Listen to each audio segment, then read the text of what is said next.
Այսօր մայրաքաղաքը տոնական եռուզեռի մեջ էր։ Հանրապետության դպրոցներում առաջին զանգը հնչեց 37,039 երեխայի համար։ Առաջին դասարանցիներից շատեր հուզված էին, իսկ ոմանք էլ գիտեին, թե ինչու են դպրոց եկել։ Գրել կարդամ սովորեմ։ Սովորեմ ալբոմները տառերը։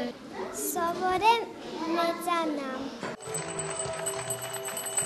Ալեքսանդր Պուշկինի անվան թիվ 8 դպրոցն արդեն 75-րդ անգամ դիմավորեց առաջին դասարանցիներին։ Այս տարի դպրոցը ընդունեց 215 աշակերտի։ Իրենց թորներին առաջին անգամ դպրոց տանելու հաճույքից այսօր իրենց չէին զրկել հայտնի բժիշկներ Գեորգի Օկոևը, Արա Ասոյանը, ինչպես նաև Հայաստանի Հանրապետության ոստիկանապետ Ալիկ Սարգսյանը։ Իմ սպասումները, որ թորնիկը սերո լավ, ազատ, անկախ երկրում։ Ինքը հասկանում է, որ ինչ որ մի նոր բան է սկսվում իր կյանքում, նոր էջ։ Այսօր ես նույնպես ինձ երջանիկ եմ զգում, որտեղ ինձ բախտ վիճակվեց թորնուհուս ուղեկցել այս անգամ դպրոց։ Այս ուսումնական տարի նշանավորվեց նաև ուսուցիչների երդման արարողությամբ։ Երդվում եմ։